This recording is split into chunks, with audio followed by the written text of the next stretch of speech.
This is Cruise News Today with Doug Parker. Good morning. Here's your cruise news for Monday, October 10th. Got to tell you right out of the gate here, it's super early in the morning. I just landed in Mobile, so I'm trying to be quiet. People are sleeping on both sides of me.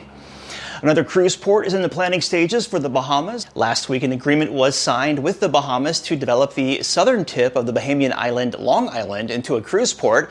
Located 200 miles southeast of Nassau, the 500-acre Calypso Cove would be a mix of all the cruise line islands blended together.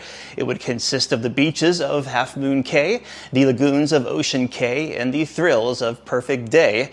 The facility would include a pier for 2 Oasis-class cruise ships, beaches, lagoons, entertainment, dining, and over-the-water cabanas.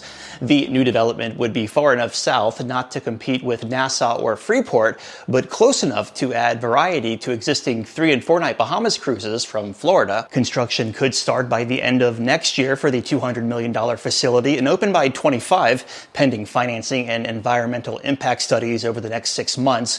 For now, no cruise lines have signed on to the project. And a report filed by Cruise Industry News says that 2022 is a record year for cruise ship scrapping, with 15 already being sent to die this year. Looking back at 2021, 11 ships were sent to pasture, and 2020 saw 9 ships. The average age of the ships scrapped this year, 38. Now keep in mind, this is the worldwide cruise ship industry, not just North American brands.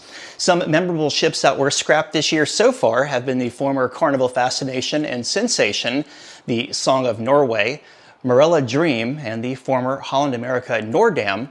And just last month, the former Celebrity Zenith was sent to the scrapyard in Alang, India.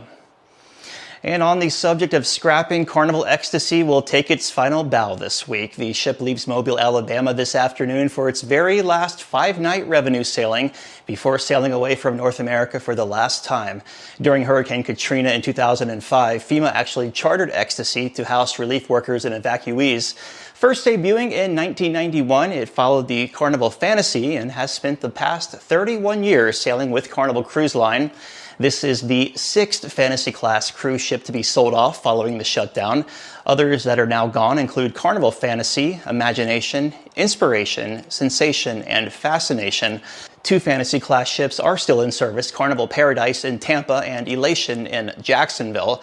Collectively, Carnival Corporation has exited 21 vessels, which was 21% of its fleet pre-pandemic. And cruise line stocks were down on Friday. Carnival Corporation down 3%, 6.76. Royal Caribbean down 1%, 43.60. And Norwegian down 3%, 12.90. Breaking news and industry coverage at cruiseradio.net. Here in Mobile, Alabama, I'm Doug Parker with Cruise News Today. Have a great Monday. The proceeding was a production of Cruise Radio.